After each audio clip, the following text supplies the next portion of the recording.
situation is dire, and far more dire than I think we would have believed possible when this conference was set. When the conference was set, I was excited to speak about the Sustainable Development Goals and the sustainability challenge, but I did not dream that we would be in the midst of a horrific war in Europe and an extraordinary danger, the largest war in Europe since World War II, and with the risks of confrontation between nuclear powers. This is a very frightening time. I was just looking at the doomsday clock of the Bulletin of Atomic Scientists, which was established after the horrors of Hiroshima and Nagasaki to give warning to the world about the dangers of a nuclear war. And we are, as you know, according to the doomsday clock, the closest to midnight in the history of the post-World War II period.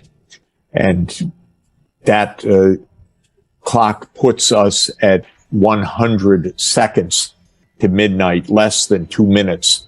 But I dare say that the bulletin will almost surely move the hands of the clock even closer to midnight with the events of recent days. The overwhelming fact of our time is the failure of global cooperation. In fact, we are reverting to a period of big power conflict, of alliances that are not creating stability in the world, but are creating more and more danger of outright war and of outright world war even, which in a nuclear age could be the end of everything. And the cascade of failures to cooperate on the most basic points of common interest is the shocking fact of our time. I want to discuss briefly 6 areas of global failure of cooperation, all of them a threat to survival on this planet, all of them a mark of profound failure of diplomacy, all of them a signal to us that we must push our governments to sanity. All governments. This isn't just one or another. This is a view of the world that is increasingly threatening our survival because our governments are not working effectively together and are not living according to the goals and the standards that we have set for decency and for peace in the UN system. I'll start with Ukraine. Of course, a tragedy, a catastrophe, a drama as we speak, with the major civilian urban centers being shelled, with already 1 million refugees on the move. And there is no way to reduce the horrors that Russia has unleashed in recent days or to minimize those horrors.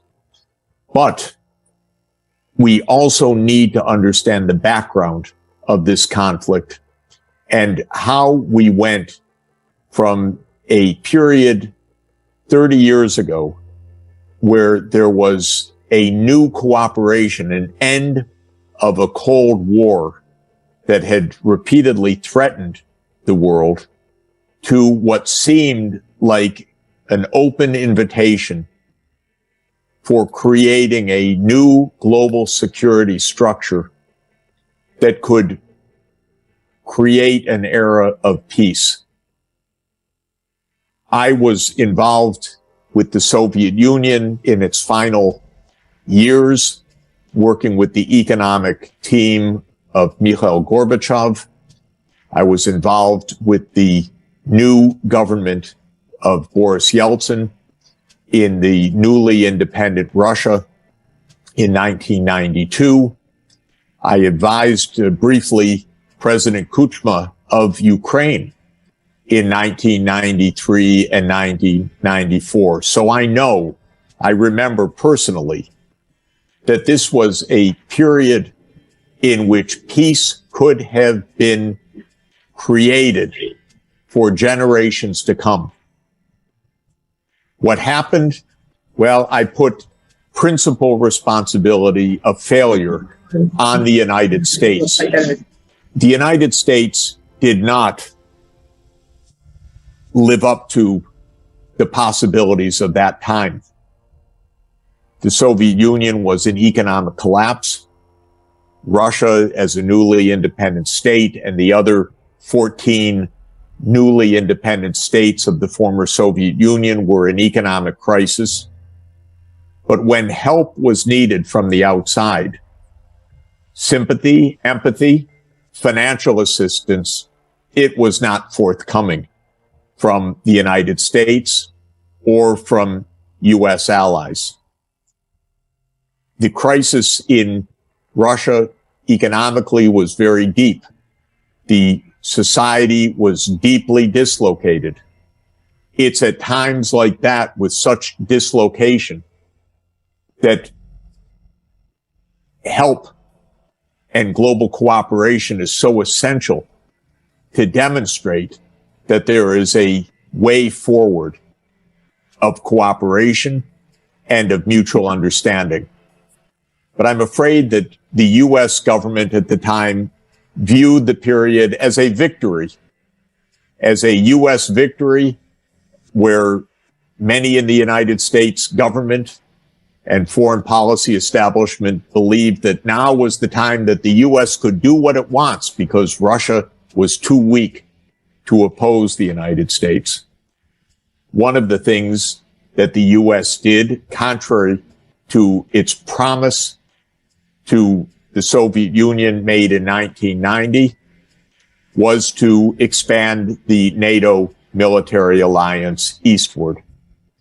And if you have doubts about whether such promises were made, careful historians have demonstrated unequivocally that the United States, Germany, and others promised to the Soviet Union leadership that with the unification of Germany, there would be no NATO expansion to the east.